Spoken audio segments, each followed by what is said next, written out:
The house looked perfect the day we signed the papers.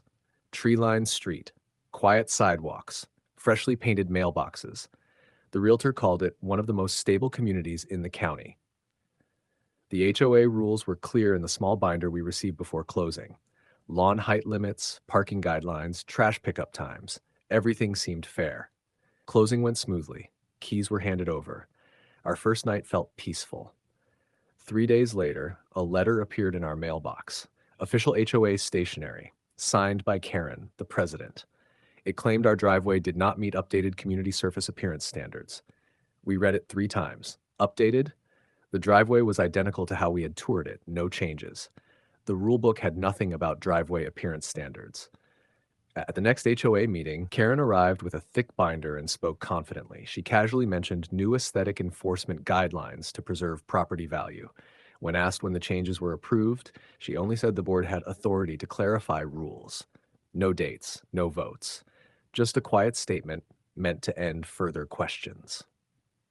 The following week, another letter arrived, this time about our backyard fence color, allegedly stating updated uniformity requirements.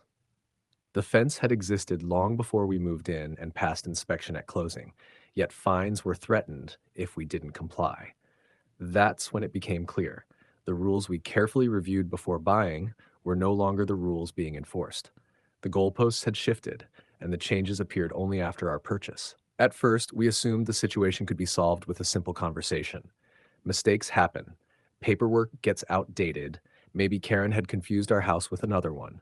So we emailed the HOA asking for clarification and attached a copy of the rulebook we received during closing.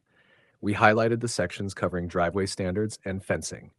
Neither mentioned the updates Karen had referenced. Our question was simple. When were these new rules approved? The response arrived 2 days later, short, formal, and strangely dismissive. Karen wrote that the HOA board had the authority to interpret and expand aesthetic guidelines when necessary.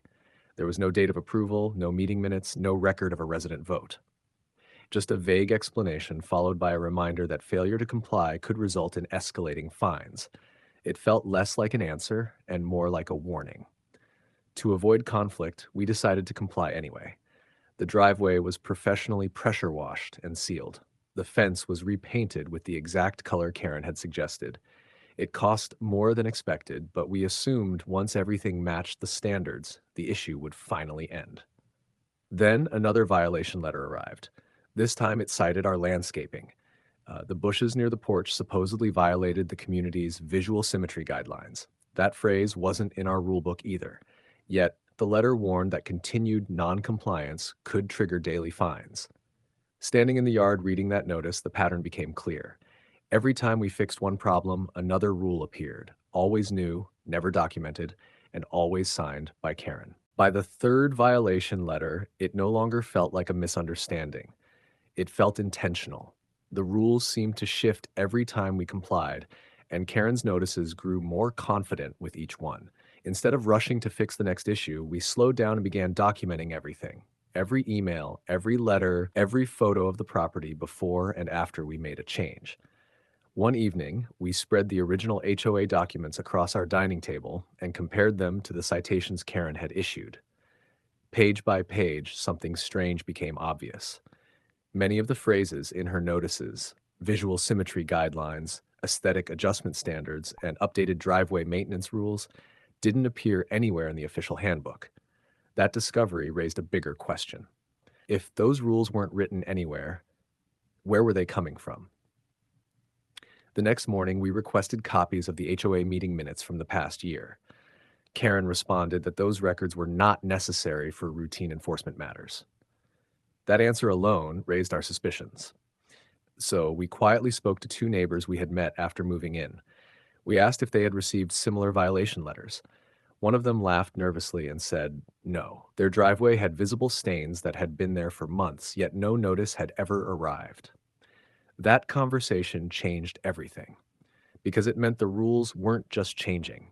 They were being applied selectively. And once we realized that, we understood something important. This wasn't about our house anymore. It was about proving Karen's rules might not exist at all. The next HOA meeting was scheduled for Thursday evening. Normally, attendance was low, just a few homeowners sitting quietly while the board discussed landscaping updates and maintenance plans. But this time felt different. After a few quiet conversations with neighbors, several people decided to show up.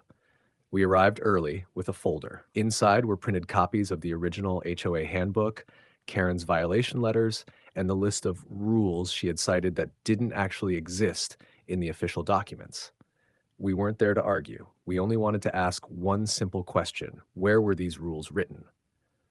When the meeting began, Karen delivered her usual report about maintaining community standards.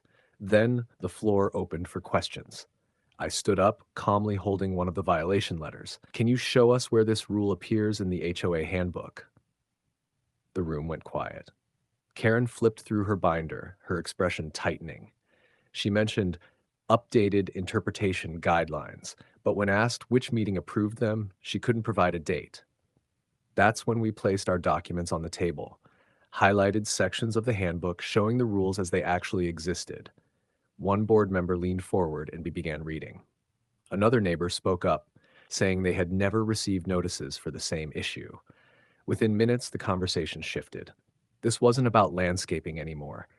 It was about authority. The board voted to suspend the violation notices until the rules could be formally reviewed.